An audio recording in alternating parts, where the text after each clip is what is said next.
Suppose कीजिए कि कोई आपके ऊपर अटैक करता है, तो इट इज़ वेरी नेचुरल कि आप अपने आप को डिफेंड ज़रूर करेंगे। और अगर ऐसा डिफेंस करते हुए आप उस अटैकर को चोट पहुंचा देते हैं, तो क्या आप ऐसी चोट के लिए जिम्मेदार होंगे? तो आपके ऐसे ही कई सारे सवालों के जवाब देता है इंडियन पीनल कोड 1860 का चैप्टर नंबर 4। ये चैप्टर बात करता है ऐसी एक्सेप्शनल सर्कमस्टांसेस की जहां पर एक पर्सन क्रिमिनल लायबिलिटी से बच सकता है। इस चैप्टर में टोटल 31 सेक्शंस हैं। सेक्शन 76 से लेकर सेक्शन 106 तक ये चैप्टर डील करता है उन डिफेंसेस से जो एक अक्यूज्ड क्रिमिनल लायबिलिटी से बचने के लिए यूज कर सकता है। तो आइए जानते हैं। सबसे पहला डिफेंस आता है mistake of fact. Section 76 and section 79 बात करता है मिस्टेक ऑफ फैक्ट्स की। ये कंसेप्ट एक लैटिन मैक्सिम पर बेस्ड है, जो कि है ignorantia facti excusat, ignorantia juri non excusat। That means कि फैक्ट के इग्नोरेंस को माफ किया जा सकता है, पर लॉ के इग्नोरेंस को माफ नहीं किया जा सकता। सेक्शन 76 ये कहता है कि अगर कोई पर्सन जो किसी लॉ से बाउंड है या किसी मिस्टेकन फैक्ट से वो खुद को लॉ से बाउंड समझता है, कोई अपराध करता है, तो वो उसके लिए लायबल नहीं होगा। इस डिफेंस को प्लीड करने के लिए अक्यूज्ड को इन 4 एसेंशियल्स को फुलफिल करना होगा।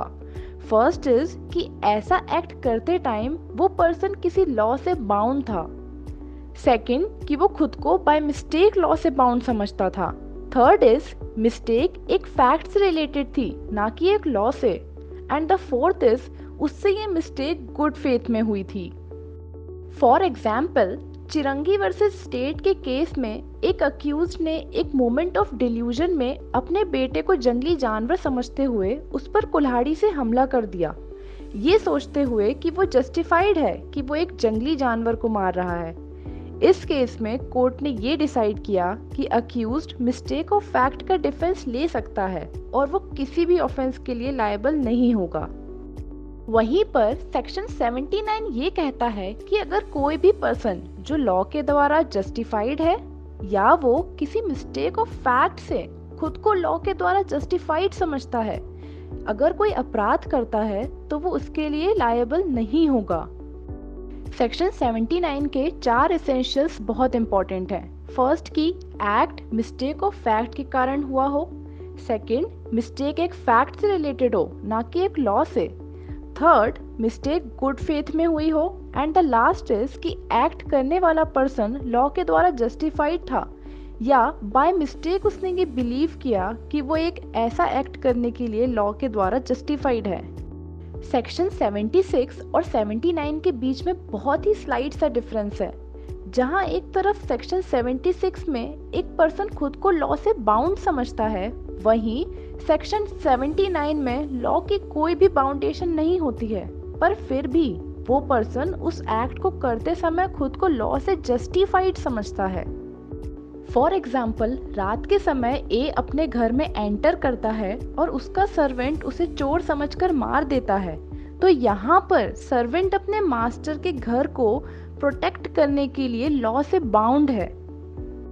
वहीं पर ए ये देखता है कि बी सी को मार रहा है, तो ऐसे में वो बी को पुलिस को हैंड ओवर कर देता है, मगर बाद में ये पता चलता है कि बी अपने सेल्फ डिफेंस में एक्ट कर रहा था। तो यहाँ पर ए का बी को पुलिस को हैंड ओवर करना एक जस्टिफाइड एक्ट है। Next defence is judicial act. Section 77 और सेक्शन 78 जुडिशियल एक्ट से डील करते हैं। सेक्शन 77 ये कहता है, अगर कोई जज लॉ के द्वारा दी गई पावर्स को यूज करते हुए कोई जुडिशियल एक्ट करता है या फिर ऐसे एक्ट को करते समय गुड फेथ में ये बिलीव करता है कि उसे ये पावर्स लॉ के थ्रू मिली हैं, तो ऐसे किसी भी जुडिशियल एक्ट को ऑफेंस नहीं माना जाएगा। सेक्शन 77 को इन्वोक कराने के लिए जज का जुडिशियली एक्ट करना बहुत इंपॉर्टेंट है, और सेकेंडली कि जो पावर वो एक्सरसाइज कर रहा है वो ये गुड फेथ में बिलीव करता हो कि ये पावर उसे लॉ ने दी है। सेक्शन 78 ये कहता है कि अगर कोई भी पर्सन कोर्ट ऑफ जस्टिस के ऑर्डर या जजमेंट के परसुएंस में कोई एक्ट करता है तो उसे ऑफेंस नहीं माना जाएगा, भले ही कोर्ट के पास ऐसे जजमेंट या ऑर्डर को पास करने का जुरिस्डिक्शन नहीं हो, मगर वो पर्सन एक्ट को करते हुए गुड फेथ में ये बिलीव करता है कि कोर्ट के पास ऐसा जुरिस्डिक्शन है, तो ऐसे एक्ट को ऑफेंस नहीं माना जाएगा। Defence of accident. सेक्शन 80 बात करता है accident in doing a lawful act. इसके अकॉर्डिंग कोई भी एक्ट ऑफेंस नहीं होगा जो लॉफुल एक्ट को प्रॉपर केयर और कॉशन के साथ लॉफुल तरीके से करते हुए बिना किसी क्रिमिनल इंटेंशन या नॉलेज के एक्सीडेंट या मिसफॉर्च्यून के कारण हुआ हो। फॉर एग्जाम्पल, ए कुल्हाड़ी का यूज करते हुए अपना काम कर रहा था, तभी सडनली कुल्हाड़ी का एक पार्ट निकलकर पास खड़े हुए बी को लग जाता है और बी की वहीं डेथ हो जाती है। यहाँ पर ए की साइड से प्रॉपर कॉशन रखने की कोई भी जरूरत नहीं थी, इसलिए ए सेक्शन 80 के अंदर डिफेंस ले सकता है। Next defence is necessity. Section 81 says act likely to cause harm but done with criminal intent and to prevent other harm। इसका मतलब ये है कि कोई भी एक्ट इस नॉलेज के साथ किया जा रहा हो कि उससे हार्म पहुंच सकता है, तो ऐसे एक्ट को ऑफेंस नहीं माना जाएगा अगर वो ये एक्ट बिना क्रिमिनल इंटेंशन के किया जाए, सेकंड गुड फेथ में किया जाए, और थर्ड किसी पर्सन या प्रॉपर्टी को हार्म होने से रोकने या बचाने के पर्पस से किया जाए। फॉर एग्जाम्पल, ए ये देखता है कि कई सारे घरों में आग फैल रही थी। ये देखते ही वो एक घर को गिरा देता है। ए ने ये एक्ट ह्यूमन लाइफ और प्रॉपर्टी को बचाने के इंटेंशन से गुड फेथ में करा है, इसलिए वो एक्ट ऑफ नेसेसिटी का डिफेंस ले सकता है। डॉक्ट्रिन ऑफ नेसेसिटी दो लैटिन मैगजिम्स पर बेस्ड है। First is salus populi suprema lex esto, that means कि लोगों का वेलफेयर सुप्रीम होना चाहिए, and the second maxim is quod necessitas non habet legem, which means necessity कोई भी लॉ नहीं जानती है। तो आइए अब इस डिफेंस को एक केस से समझते हैं। आर वर्सेस डूडली एंड स्टीफन्स के लैंडमार्क केस में समुद्र में ट्रैवल करती हुई एक शिप तूफान के कारण टूट जाती है और उस पर सवार लोगों को लाइफ बोट लेनी पड़ती है, जिसके चलते उनके पास खाने की शॉर्टेज हो जाती है। तभी भूख से बेहाल 4 पैसेंजर्स में से 2 पैसेंजर्स तीसरे पैसेंजर को मारकर खा लेते हैं। इस केस में कोर्ट ने ये डिसाइड किया कि आप अपनी जान बचाने के लिए किसी मासूम को मारकर मर्डर को जस्टिफाई नहीं कर सकते, और इसीलिए अक्यूज्ड नेसेसिटी का डिफेंस नहीं ले सकता। सेक्शन 81 को इन्वोक करने के लिए एसेंशियल्स फुलफिल होने चाहिए। फर्स्ट इज कि रॉन्ग डूअर को ये पता होना चाहिए कि जो एक्ट वो करने जा रहा है उससे हार्म हो सकता है। सेकेंड इज कि ऐसा एक्ट गुड फेथ में किया जाना चाहिए। थर्ड इज ये एक्ट एक बड़े हार्म को प्रिवेंट या अवॉइड करने के लिए ही किया गया हो। The next defence is act of a child. Section 82 act of a child under 7 years of age की बात करता है। According to section 82 of IPC, 7 साल से कम उम्र के बच्चे के थ्रू किया गया कोई भी एक्ट ऑफेंस नहीं माना जाएगा। फॉर एग्जाम्पल, अगर कोई 5 साल का बच्चा किसी नुकीली चीज जैसे कि चाकू को एक खिलौना समझकर उठा लेता है और किसी को इंजरी पहुंचा देता है, तो वो इस ऑफेंस के लिए लायबल नहीं होगा। The next defence is section number 83। Section 83 act of child की ही बात करता है, पर इस सेक्शन के अकॉर्डिंग ऐसा चाइल्ड जिसकी एज 7 साल से ज्यादा और 12 साल से कम है, ऐसा कोई कंडक्ट करता है जिसके नेचर और कॉन्सिक्वेंसेस समझने के लिए वो सफिशिएंट मैच्योरिटी नहीं रखता, तो ऐसे कंडक्ट के लिए वो किसी भी ऑफेंस के लिए लायबल नहीं होगा। उल्ला महापात्रा वर्सेस किंग के केस में एक 11 साल का बच्चा विक्टिम को ये धमकी देते हुए उसकी तरफ आगे बढ़ता है कि वो उसके नाइफ से टुकड़े कर देगा। ऐसा कहते हुए ही वो चाइल्ड विक्टिम की डेथ कॉज कर देता है। कोर्ट ने ये कहा कि क्योंकि चाइल्ड ये समझने में सक्षम था कि वो उस चाकू से विक्टिम को हर्ट कर सकता है और जो वर्ड्स वो बोल रहा था वो एक धमकी है जो विक्टिम के दिमाग में डर पैदा कर सकती है, इसलिए ये बात ये प्रूव करती है कि चाइल्ड का विक्टिम को हर्ट करने का प्रॉपर इंटेंशन था। दैट मीन्स वो अपने एक्शंस और उसके कॉन्सिक्वेंसेस से अवेयर था, इसलिए वो चाइल्ड ये डिफेंस नहीं ले सकता और उसे मर्डर के लिए लायबल किया गया था। Next defence is insanity and mental abnormality.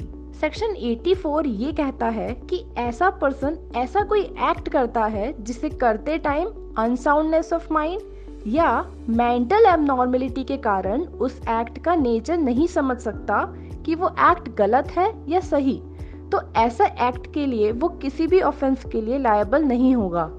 Insanity को प्रूव करने के लिए अक्यूज्ड को ये 3 एसेंशियल्स फुलफिल करने होंगे। पहला ये कि जिस टाइम वो एक्ट कर रहा था उस समय वो अनसाउंड माइंड का था। सेकेंड इज कि उसकी अनसाउंडनेस के चलते वो उस एक्ट की कॉन्सिक्वेंसेस को नहीं समझ सकता था। एंड द लास्ट इज कि उस एक्ट को करते टाइम उसका कोई भी गलत मोटिव नहीं था। मैकनॉटन्स केस इस डिफेंस से रिलेटेड एक बहुत इंपॉर्टेंट केस है। इस केस में 1843 में अक्यूज्ड मैकनॉटन परसिक्यूशन मेनिया नाम की बीमारी से सफर कर रहा था, जिसमें अफेक्टेड पर्सन को ऐसा लगने लगता है कि उसे परसिक्यूट किया जा रहा है।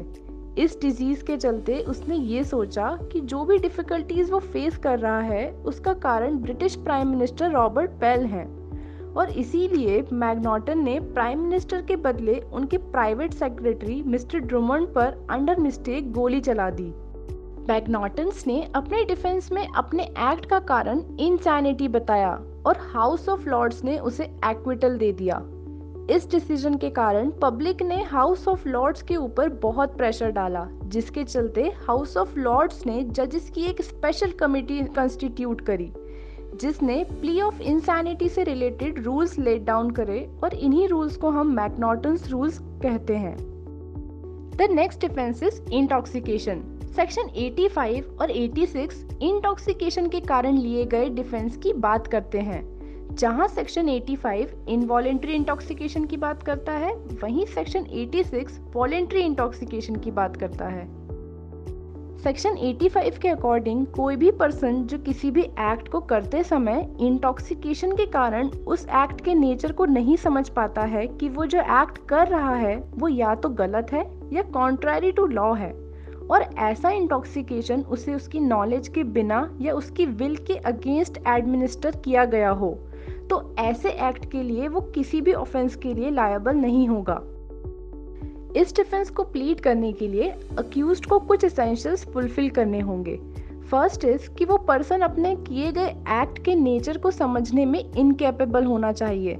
सेकेंड इज वो ये समझने में इनकैपेबल होना चाहिए कि उसका किया गया एक्ट गलत है या लॉ के अगेंस्ट है। एंड द लास्ट इज कि उसको इंटॉक्सिकेशन उसकी बिना नॉलेज के या उसके विल के अगेंस्ट एडमिनिस्टर किया गया हो।